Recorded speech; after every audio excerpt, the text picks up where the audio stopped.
3 साल पहले एक ऐसा एक्सीडेंट हुआ था जिसका असली सच किसी को भी नहीं पता था और जब ये सच सबके सामने आता है तो पूरा घर हिल जाता है। इस कहानी में एक ऐसा मोमेंट आएगा जहां एक बीवी अपने ही पति पर सबसे सीरियस आरोप लगाती है और वहीं से शुरू होती है एक डेंजरस सच की लड़ाई। तो दोस्तों, इस सीरीज के टोटल 6 एपिसोड है जिनको मैंने एक ही वीडियो में डिटेल में कवर किया है। तो चलिए ज्यादा टाइम ना वेस्ट करते हुए स्टार्ट करते हैं आज का हमारा ये वीडियो। इस स्टोरी की स्टार्टिंग में हमें 3 साल पहले की स्टोरी दिखाई जाती है जहां कमलेश नाम की ये औरत अपने देवर को पिटता हुआ देखकर बाहर आती है और इन लड़कों को मारने लगती है। दोस्तों, ये फर्स्ट सीन को याद रखना, इसका असली सच आपको वीडियो में आगे पता चलेगा। अब इसके बाद कमलेश का ससुर सुकुमार उसे समझाता है और कहता है किसी को मारने से पहले ये तो पता कर लो कि वो सही है भी या नहीं। तुम सोचती हो तुम्हारा देवर कभी भी गलत नहीं हो सकता, देखो ये गलत है, आगे से किसी को भी मारने से पहले बात को जान लेना। अब इसके बाद स्टोरी प्रेजेंट में आती है जहाँ ये सभी लोग अरुण के लिए लड़की देखने जाते हैं। अब इसके बाद जब ये सभी लोग लड़की के घर पहुंचते हैं तो यहाँ ये पूजा नाम की लड़की इनको इंग्लिश में सॉन्ग गाकर सुनाती है जिसे देखकर कमलेश के घर वाले उसे पसंद कर लेते हैं, लेकिन कमलेश को वो पसंद नहीं आती है। इसके बाद यहाँ पर लड़की की माँ कहती है ये सब खाना हमारी बेटी ने अपने हाथों से आपके लिए बनाया है। जिसके बाद पूजा सभी को समोसे परोस रही होती है, तभी कमलेश कहती है तुम्हारे बाकी ब्लाउज भी इतने डीप हैं। तभी ये सुनकर सभी लोग चौंक जाते हैं। जिसके बाद अरुण अपनी भाभी को मनाने लगता है और कमलेश कहती है ये समोसे हलवाई के वहाँ के हैं, उसकी मम्मी झूठ बोल रही है। अब ये सुनने के बाद अरुण अपनी भाभी से कहता है भाभी देखो मैं आपका प्यारा देवर हूं ना, प्लीज मान जाओ। अब ये सुनकर कमलेश मान जाती है। जिसके बाद ये दोनों परिवार मिलकर रिंग सेरेमनी रख लेते हैं और रिंग सेरेमनी होने के बाद कमलेश सोचती है कि अब इंग्लिश बोलने वाली लड़की आ रही है तो अब उसके घर वाले उसके बदले उसे ज्यादा लगाव रखेंगे। अब इसके बाद एक दिन कमलेश मार्केट से आते वक्त जाम लगने की वजह से एक नारेबाजी देखती है जो LGBTQ राइट्स के लिए हो रहा होता है, जिसमें वो अपनी होने वाली बहू पूजा को भी देखती है। जिसके बाद वो उसे वहाँ से सीधा उसके घर ले जाती है और उससे कहती है तुम वहाँ क्या कर रही थी, क्या तुम भी लेस्बियन हो? पूजा बोलती है कि वो बस वहाँ सिर्फ सपोर्ट करने गई थी। तभी कमलेश कहती है ये सब ड्रामा बंद करो, हमें बहू चाहिए ना कि धरने वाली। अब ये सुनकर पूजा भी पीछे नहीं हटती है और कहती है आपको आइडिया भी है दुनिया में क्या हो रहा है? कमलेश कहती है तुम्हें आइडिया है घर कैसे चलता है? औरत का काम न्यूज़पेपर के फ्रंट पेज से नहीं लास्ट पेज से शुरू होता है जहाँ लिखा होता है कि घर कैसे संभालते हैं। और फिर इसके बाद यहाँ पर हालात और ही इंटेंस हो जाते हैं। जिसके बाद कमलेश उससे कहती है जाओ पहले माँ के पैर छुओ और उनसे माफी मांगो और उनसे बोलो कि तुम अब से ऐसी गलती नहीं करोगी। अब ये सुनकर पूजा मना कर देती है और ये मोमेंट सब कुछ चेंज कर देता है। जिसके बाद कमलेश गुस्से में आकर उसकी एंगेजमेंट रिंग को निकाल कर यहाँ से चली जाती है। अब इसके नेक्स्ट सीन में सुकुमार पूछता है तुमने ऐसा क्यों किया, तुमने एक बार भी फैमिली के बारे में क्यों नहीं सोचा?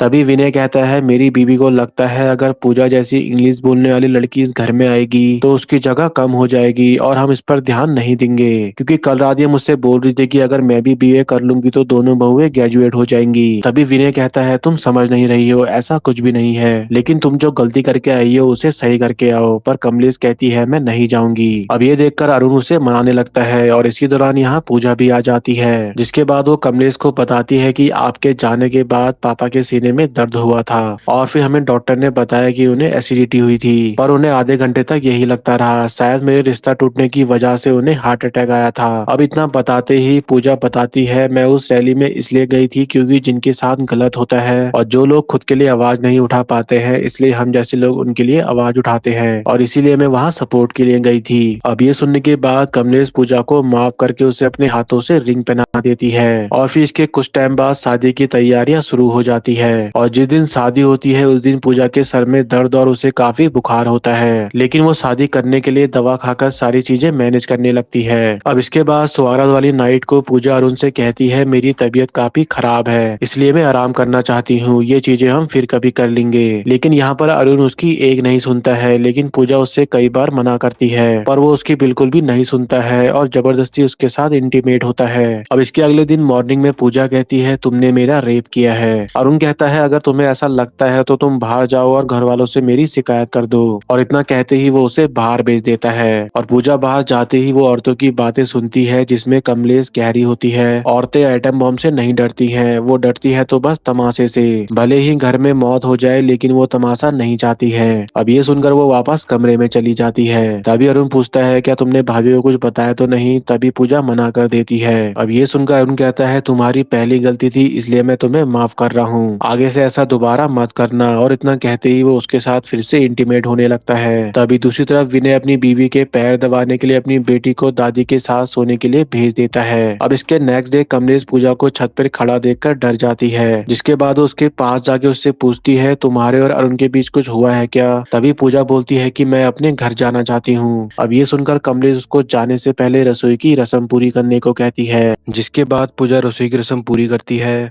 और फिर उसके बाद कमलेश उसको छोड़ने जाती है। अब इसके बाद पूजा अपनी मम्मी से मिलती है और उसे सब कुछ सच बता देती है। तभी उसकी मम्मी कहती है बीवी का ना बोलने का कोई मतलब ही नहीं होता, ये एक रस्म है जो करनी ही पड़ती है। आखिर तुम उसकी बीवी हो, वो तुम्हारा पति है। देखो मेरी बात सुनो, तुम चुपचाप वापस ससुराल चली जाओ वरना मैं अपनी नस काट लूंगी। अब ये सुनकर कमलेश और पूजा यहाँ से निकल जाते हैं। तभी इसी दौरान अरुण का कॉल आता है और वो अपनी भाभी से कहता है क्या आपके साथ पूजा है। तभी कमलेश कहती है हाँ वो मेरे साथ ही है। अब ये सुनकर अरुण कहता है आप लोग जल्दी घर आइए क्योंकि हमें हनीमून की तैयारी करनी है। अब ये सुनकर पूजा यहाँ पर कमलेश को टॉयलेट के बहाने से बेवकूफ बनाकर यहाँ से भाग जाती है, जिसके बाद कमलेश घर में आकर सबको सब कुछ सच बता देती है। अब ये सब सुनने के बाद किसी को भी कुछ भी समझ नहीं आ रहा होता है। सभी लोग ये सोच में होते हैं कि पूजा ने ऐसा क्यों किया, जिसके बाद सभी लोग मिलकर पूजा को ढूंढने लगते हैं। तभी इसी दौरान कमलेश को सोना मिलती है और वो उससे पूछताछ करती है, जिसके बाद वो लोग एनजीओ पहुंचकर पूजा की पूछताछ करते हैं। अब यहाँ पर कमलेश उससे पूछती है यहाँ क्या होता है। तभी सोना कहती है ये हमारा एनजीओ है, अगर किसी महिला को कोई प्रॉब्लम होती है तो वो यहाँ आकर बता सकती है, क्योंकि इस देश में बहुत से सेक्सुअल हैरेसमेंट केस भी होते हैं। यहाँ तक कि लड़कियां और औरतें तमाशे और अपनी आवाज ना उठा पाने के डर से सुसाइड तक कर लेती हैं। अब ये सुनकर कमलेश कहती है इसलिए औरतों को घर पर रहना चाहिए। तभी वो कहती है अगर घर में ही वो सेफ ना हो तो वो कहाँ जाएंगी। अब ये सुनकर कमलेश शांत हो जाती है, जिसके बाद यहाँ एक लड़की आती है और कहती है हमें पूजा का पता नहीं चल रहा है। अब इसके बाद ये लोग फिर उसे ढूंढने लगते हैं। तभी इसी दौरान इन्हें पूजा का पता चलता है, जिसके बाद कमलेश और सोना जब उस लोकेशन पर पहुंचते हैं तो सोना कमलेश से पहले पूजा के पास जाती है और कमलेश स्कूटी पार्क करने के लिए चली जाती है। अब इसके बाद पूजा अपनी दोस्त से बातें करती है और तभी इसी दौरान यहाँ कमलेश भी आ जाती है। तभी सोना कहती है तू इस बारे में अपनी जेठानी को भी सब कुछ सच बता दे, आखिर एक औरत का दुख को अच्छे से समझती है। अब इसके बाद पूजा कमलेश से कहती है सुहागरात वाले दिन मुझे बुखार था और मुझे सर दर्द भी था, इसलिए मैंने अरुण को मना किया था, पर उसने मेरी एक नहीं सुनी और मेरे साथ जबरदस्ती करके रेप करा। अब ये सुनकर कमलेश उसे थप्पड़ मारकर कहती है अरुण ऐसा कभी नहीं कर सकता, तुम ऐसा कैसे कह सकती हो, तुम्हारी शादी हुई है, तुम उसकी बीवी हो। तभी पूजा कहती है हमारी शादी हुई है पर मैंने अपनी रजिस्ट्री नहीं करवाई है। कमलेश कहती है तुम पत्नी धर्म का मतलब जानती हो। तभी पूजा कहती है क्या आप कंसेंट का मतलब जानती हो। अब ये सुनकर कमलेश ना कहती है और पूजा कहती है मुझे दुनिया की सबसे चूतिया देवरानी मिली है। फिर इसके बाद ये लोग घर पहुंचते हैं, जहां पूजा का ससुर उससे कहता है बेटा कोई भी बात हो तुम हमसे कह सकती हो, पर ऐसे भाग जाना ये गलत है, इसलिए बेटा आगे से कोशिश करना कि घर की बातें बाहर नहीं जानी चाहिए वरना मेरी बहुत बदनामी होगी, इसलिए अब आगे से ऐसा मत करना। तभी इसी दौरान दूसरी तरफ हम कमलेश को देखते हैं, जिसके दिमाग में पूजा की कई बात घूम रही होती है, इसलिए वो अरुण के कॉलेज में हुई लड़ाई के बारे में पता करने के लिए अपने पति से पूछती है। विनय कहता है कॉलेज में तो ऐसा होता ही रहता है। तभी कमलेश कहती है क्या उसने किसी लड़के के साथ छेड़ाछाड़ी की थी। तभी विनय बोलता है ऐसा कुछ नहीं है, तुम ऐसा क्यों पूछ रही हो। अब ये सुनकर कमलेश कहती है मुझे गर्व है इस बात का कि मैंने अरुण की परवरिश की है, अगर अरुण गलत निकलता तो मैं तो जीते जी मर जाती। अब इसके नेक्स्ट मॉर्निंग अरुण और पूजा हनीमून के लिए निकल जाते हैं। अब इसके बाद जब कमलेश छत पर काम कर रही होती है तभी पिंकी एआई के बारे में पूछती है। तभी कमलेश कहती है मुझे नहीं पता एआई क्या होता है। तभी दूसरी छत वाली पड़ोसन बताती है जब कंप्यूटर का अपना दिमाग चलने लगता है तो उसे एआई कहते हैं। तभी पिंकी पूछती है आंटी ये सब आपको कैसे पता।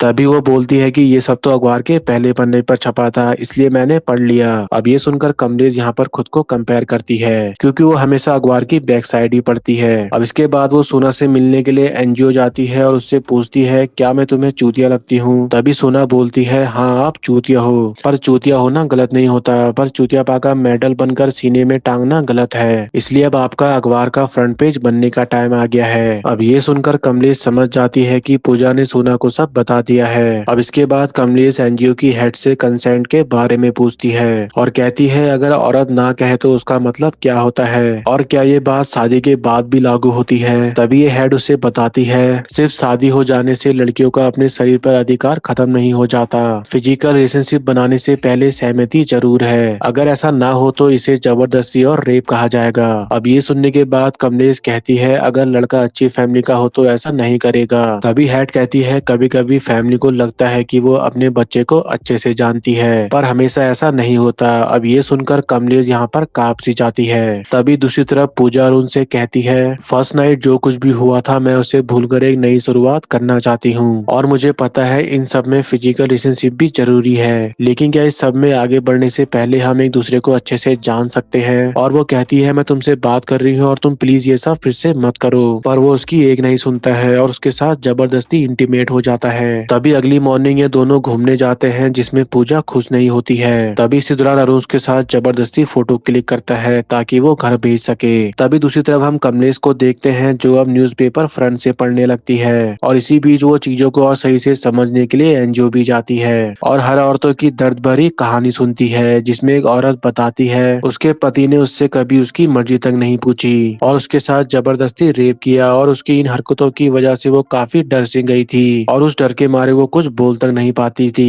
क्योंकि सबको लगता था उसका पति बहुत ही अच्छा है, पर असली सच वो ही जानती थी। तभी दूसरी तरफ अरुण पूजा को फिर से इंटीमेट होने के लिए कहता है। तभी पूजा ये सुनकर टॉयलेट में चली जाती है, जिसके बाद अरुण दरवाजा खटखटा के उसको बाहर आने को कहता है, पर वो बाहर आने से मना करते हुए कहती है कि उसे पीरियड स्टार्ट हो गए हैं। तभी अरुण कहता है अच्छा प्रूफ दिखाओ। अब ये सुनकर वो रोने लगती है और अरुण दरवाजे पर जोर जोर से खटखटाने लगता है। तभी ये देखकर वो अरुण से बचने के लिए ब्लेड से कट मार लेती है। अब नेक्स्ट मॉर्निंग पूजा के घर वालों को भी पता चल जाता है, पर पूजा का ससुर उनसे बोलता है कि सब कुछ ठीक है, आप लोग घबराओ मत और आने की भी जरूरत नहीं है। अब इसके बाद अरुण कमलेश से मिलता है और कहता है पूजा को लेडीज प्रॉब्लम हुई है। तभी यहाँ पर पिंकी अंदर जाकर पूजा को देख कर आती है और कमलेश से पूछती है मम्मी चाची को ब्लीडिंग कहाँ से हो रही है। तभी कमलेश का ससुर उसे बुला लेता है, जिसके बाद कमलेश अपने पति से कहती है अभी तो पापा जी ने बचा लिया, पर ऐसा कब तक चलेगा, उसे भी एक ना एक दिन बताना ही होगा।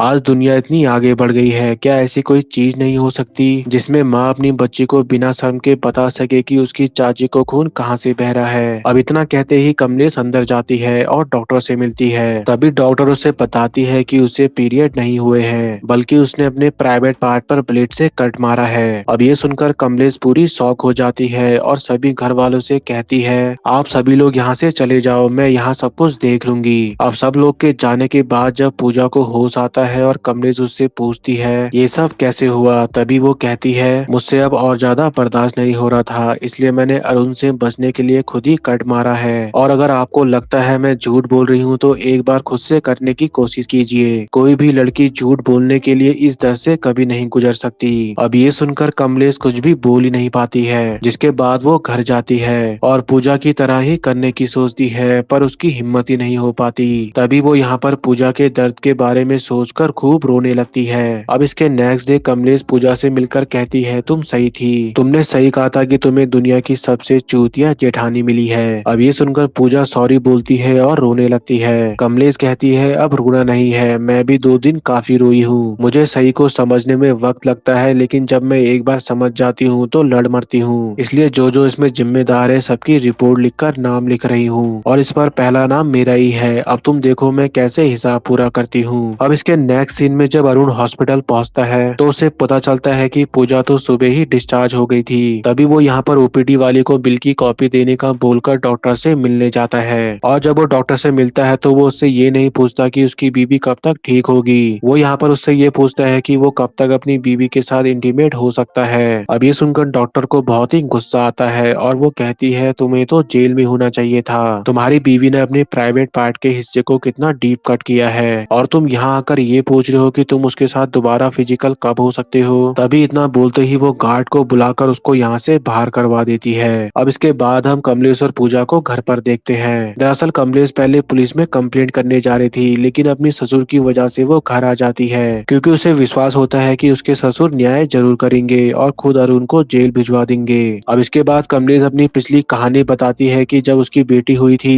तो डॉक्टर ने उसे बताया था कि वो अब दोबारा माँ नहीं बन सकती, इसलिए वो लड़का चाह रही थी और अब वो हो नहीं सकता। तभी कमलेश का ससुर कहता है, बेटा तुम रो क्यों रही हो, घर में लक्ष्मी आई है और तुम रो रही हो। तभी ये सब देखकर कमलेश अरुण को ही अपना बेटा मानने लगती है। अब इसके बाद पूजा बताती है, जब मैं 12 साल की थी तो ट्यूशन में एक लड़के ने मेरे ब्रेस्ट को छुआ था। जिसके बाद जब मैंने मम्मी को बताया तो वो उल्टा मुझे ही डांटने लगी और मेरा घर से बाहर निकलना ही बंद कर दिया। अब इसके बाद मैंने सालों तक मम्मी को कुछ भी नहीं बताया और आज जब मैंने उन्हें बताया तो उन्होंने कहा एडजस्ट करो और ससुराल वापस चले जाओ, नहीं तो मैं अपनी नस काट लूंगी। अगर हमारी माँ ही हमारी नहीं सुनेगी तो कौन सुनेगा। अब इसके बाद अरुण जब घर पहुंचता है तो उसे पता चलता है कि मुंह दिखाई की रस्म चल रही है, इसलिए वो पूजा से मिलने के लिए दूसरे रास्ते से जाता है और अपनी भाभी से कहता है, मैंने कुछ भी गलत नहीं किया है, वो मेरी बीवी है, मेरा उस पर अधिकार है। तभी कमलेश कहती है, मैं भी तुम्हारी भाभी हूँ, मुझे भी अधिकार है, इसलिए तुमने जो किया है ना उसके लिए तुम्हें जेल भिजवा कर ही रहूंगी। अब इसके बाद ये मुंह दिखाई की रस्म होने के बाद कमलेश सभी घर वालों को सब कुछ सच सच बता देती है, जिसे सुनकर सुकुमार अरुण से माफी मांगने के लिए कहता है और अरुण पूजा से सॉरी बोल देता है। तभी कमलेश की सास कहती है, चलो बात खत्म हुई, अब जरा राजमा भिगोकर खाना बना लो। अब इसके कुछ देर बाद कमलेश फिर से अपने ससुर के पास बात करने जाती है, पर उसका ससुर कहता है, जो अपराध हुआ ही नहीं उसके लिए मैं अपने बेटे को जेल कैसे भिजवा दूं, वो उसका पति है और वो उसकी पत्नी है, तो इसमें अपराध कैसे हुआ, मैं इस चीज के लिए अपने बेटे के खिलाफ कभी नहीं जाऊंगा। अब इसके नेक्स्ट मॉर्निंग कमलेश कहती है, आप हमेशा सही करते थे पर आज आप नहीं कर रहे हो, इसलिए अब मुझे ही ये सही करना पड़ेगा। सुकुमार कहता है, तुम्हें जो कुछ भी करना है घर से बाहर जाकर करो। फिर इसके बाद वो ऑटो बुलाकर यहाँ से बाहर चली जाती है, जिसे देखकर विनय अपने पापा से बोलता है, प्लीज उन्हें रोकिए पापा। सुकुमार कहता है, वो अभी यहाँ लौट कर आएगी और हमारे पैर छूकर माफी मांगेगी। अब कुछ देर बाद वो लौट कर वापस आती है और अपने पति से कहती है, मुझसे नहीं हो सकता, मैं यहाँ से जा ही नहीं सकती। तभी विनय उसे अपनी एक पुरानी बात बताते हुए कहता है, कुछ साल पहले बस में एक आदमी एक लड़की को टच कर रहा था और वो रो रही थी, मैंने उसे देखा और इग्नोर किया, मैं तब भी कुछ नहीं कर पाया था क्योंकि हिम्मत ही नहीं हुई। आज भी वैसा ही पल मेरे सामने है और मुझ में फिर से हिम्मत नहीं हो रही है, इसलिए मैं चाहता हूँ कि तुम हिम्मत करो, वरना उस दिन मैं टूट गया था, आज तुम टूट जाओगी। अब यहाँ पर कमलेश का पति उसे सपोर्ट करता है। जिसके बाद कमलेश अंदर जाकर पैर छूने लगती है तो सुकुमार कहता है, मैंने बोला था ना ये पैर छूकर माफी मांगेगी। तभी कमलेश कहती है, मैं यहाँ अंदर माफी मांगने नहीं बल्कि आशीर्वाद लेने आई हूँ। अब ये सुनकर कमलेश का ससुर चौंक जाता है। जिसके बाद कमलेश यहाँ से अपने नाना के घर जाती है, जो कि एक वकील होते हैं। फिर इसके बाद कमलेश उन्हें सब कुछ सच सच बता देती है। जिसके बाद वो कहते हैं, हमारे देश में इस अपराध के खिलाफ कोई भी कानून नहीं है, लेकिन अगर दहेज का केस बनाए तो केस हो सकता है। जिसके बाद ये लोग दहेज का केस बनाकर केस कर देते हैं। तभी नेक्स्ट मॉर्निंग पूजा के ससुराल वालों को पुलिस पकड़कर ले जा रही होती है, लेकिन यहाँ पर कमलेश ने एक दिन पहले ही दहेज वाली बात अपने घर में बता दी होती है, जिससे सुकुमार वकील से कहकर पहले ही एंटीसेप्टरी बेल करवा लेता है, जिससे वो लोग छूट जाते हैं। अब इसके अगले सीन में पूजा कमलेश से कहती है, हमारे पास सिर्फ एक ही चांस था और आपके चक्कर से हमने वो भी खो दिया। तभी कमलेश कहती है, हम गलत तरीके से नहीं लड़ सकते। तभी कमलेश के नाना कहते हैं, तुम्हें क्या लगता है तुम्हारा ससुर सही तरीके से लड़ेगा? समाज के सामने वो अच्छा बनता फिरता है, लेकिन असल में वो वैसा नहीं है। तभी हम सुकुमार को देखते हैं, जो अपनी इज्जत बचाने के लिए एक चाल चलता है, जिसमें वो पूजा के घर जाता है और फिर इसके बाद वो पूजा के पापा से मिलता है और उससे कहता है, अगर तुम्हारी बेटी घर नहीं आई तो वो डिवोर्स करवा देगा और उसके बेटे की जॉब भी नहीं लगवाएगा। और इतना कहकर वो पूजा के पापा को ब्लैकमेल करता है। तभी बाहर विनय अरुण से कहता है, तू बहुत ही घटिया है, मेरी भी गलती है कि तुझे कुछ कहता ही नहीं था और तू बस हमेशा पापा के नक्शो कदम पर ही चलता रहा। बीबी कोई प्रॉपर्टी नहीं होती है, उसकी मंजूरी पर उसका भी हक होता है। तू शादी कर उसे लाया है तो इसका मतलब ये नहीं कि तेरा उस पर अधिकार हो गया। अब ये सब करने के बाद ये दोनों लड़ने लगते हैं। तभी दूसरी तरफ अंदर सुकुमार पानी में गोली मिलाकर पूजा के पापा को पिला देता है और जब विनय और अरुण को पता चलता है तो वो उन्हें हॉस्पिटल पहुंचा देते हैं। अब ये सब सुकुमार की चाल होती है ताकि पूजा इमोशनल होकर टूट जाए और घर वापस आ जाए। अब इसके बाद होता भी ऐसा ही है। जब पूजा हॉस्पिटल आकर अपने पापा से मिलती है तो वो अपने पापा और अपने भाई की जॉब लगवाने वाली बात सुनकर टूट जाती है और मान जाती है। जिसके इसके बाद वो दोनों वापस घर जाते हैं। पर यहाँ पर कमलेश और पूजा अभी भी नाराज ही होते हैं क्योंकि उन लोगों को कोई भी रास्ता नहीं सूझ रहा होता है। तभी सूरज अपनी भाभी से माफी मांगता है और कहता है, भाभी मुझे माफ कर दो, अब वो मेरी बीवी है, मेरा उस पर अधिकार है। अब ये सुनकर कमलेश को गुस्सा आ जाता है और वो कहती है, अगर तुम्हें अभी एक चाटा मार दिया ना तो तुम्हारे सारे होश ठिकाने आ जाएंगे। और इतना कहते ही वो पूजा को अंदर ले जाने लगती है। तभी यहाँ पर दादी उन्हें रुकने को बोलती है, जो कि कभी बोलती ही नहीं थी। वो हमेशा चुप ही रहती थी, लेकिन वो आज बोलती है और कहती है, तुम 3 दिन तो बड़ा लड़ी, पर उसके बाद हार कर घर वापस आ ही गई,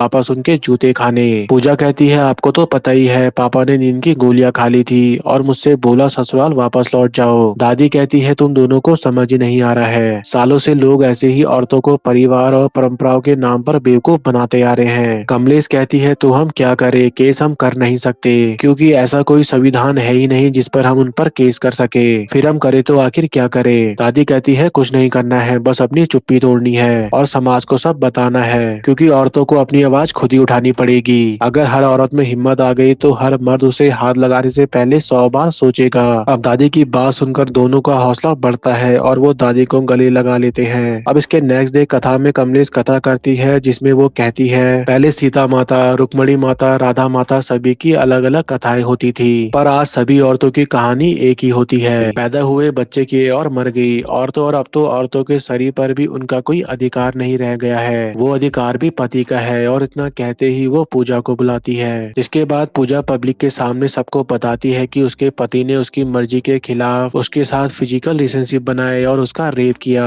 अब ये सुनते ही यहाँ सभी लोग चौंक जाते हैं और सुकुमार सभी लोगों को अपनी बातों से मैनिपुलेट करके यहाँ से भेजने लगता है। तभी वो यहाँ पर अपनी बीवी को भी आग दिखाता है, पर आज वो भी उसकी नहीं सुनती है। तभी कमलेश यहाँ पर सभी को जाता हुआ देखकर सभी को कसम देकर कहती है, यहाँ सिर्फ वही औरतें रुके जिनको उनकी मर्जी के खिलाफ किसी ने भी हाथ न लगाया हो और उस औरत को एक पल भी लगा हो कि उसके शरीर पर सिर्फ उसका ही अधिकार है। अब ये सुनते ही सभी लोग रुक जाते हैं। जिसके बाद अरुण पूजा से कहता है, मैंने आज तक सिर्फ तुम्हारे साथ शराफत से काम लिया है, लेकिन आज तुमने मुझे हाथ उठाने पर मजबूर कर दिया है। और इतना कहते ही वो उसे थप्पड़ मारने के लिए हाथ उठाता है, लेकिन तभी उसे कमलेश रोक देती है और उसके मुंह में एक जोरदार थप्पड़ मारती है। जिसके बाद वो अरुण से कहती है, तुमने कुछ तो गलत किया होगा ना, जो आज सारा परिवार तुम्हारे खिलाफ खड़ा है। तुम्हारे अपराध के लिए कोर्ट ने कोई कानून नहीं बनाया है, लेकिन आज परिवार न्याय करेगा। इसलिए आज से इस घर की सभी औरतों से तुम्हारा कोई भी संबंध नहीं रहेगा और जब भी हम लोग मरेंगे उस वक्त तुम्हारे हाथ से हमारे मुंह में गंगा जल डालने का अधिकार भी हम तुमसे छीनते हैं। पिंकी की जब शादी होगी तो उसकी डोली को कंधा देने का अधिकार भी मैं तुमसे छीनती हूँ। अब ये सब सुनने के बाद अरुण कहता है, मैं ऐसे नहीं जी पाऊंगा। तभी कमलेश कहती है, जो तुमने पूजा के साथ किया है वो सबसे तो वो भी नहीं जी पा रही है। क्या तुम्हें समझ आ रहा है कि तुमने क्या किया है? तभी विनय आगे आकर कहता है, मुझे सब समझ आ रहा है, मुझ जैसे को भी पता था कि गलत हो रहा है, लेकिन मैं उसे अनदेखा करता रहा। अरुण ने गलत किया, मैं देखता रहा, तुम लड़ती रही, मैं बस देखता ही रहा। गलत देखकर चुप रहना भी गलत का साथ देना होता है। इतना कहते ही विनय अपने पापा से कहता है, ये जो सही गलत की लड़ाई हो रही है इसे अकेला औरत ही क्यों लड़े, हम भी साथ लड़ेंगे। अब इसके बाद अरुण पूजा के पैर छूकर माफी मांगता है और पूजा कहती है, तुम इस माफी से भी सुधरने वाले बिल्कुल नहीं हो। तभी कमलेश कहती है, तुमने ठीक कहा, क्योंकि उसे ये विरासत पापा जी से मिली है। अब इसके बाद पूजा अरुण से कहती है, मेरे साथ तुमने जो भी गलत किया है मैं उसके खिलाफ कानून बनने तक इंतजार करूंगी और जिस दिन वो कानून बन जाएगा उस दिन मैं तुम्हारा कान पकड़कर तुम्हें घसीटकर थाने ले जाऊंगी। अब ये सुनकर अरुण सुकुमार से कहता है, मुझसे गलती हो गई, अब इसे ठीक करते हैं, मुझे जो भी बोलना था मैंने बोल दिया।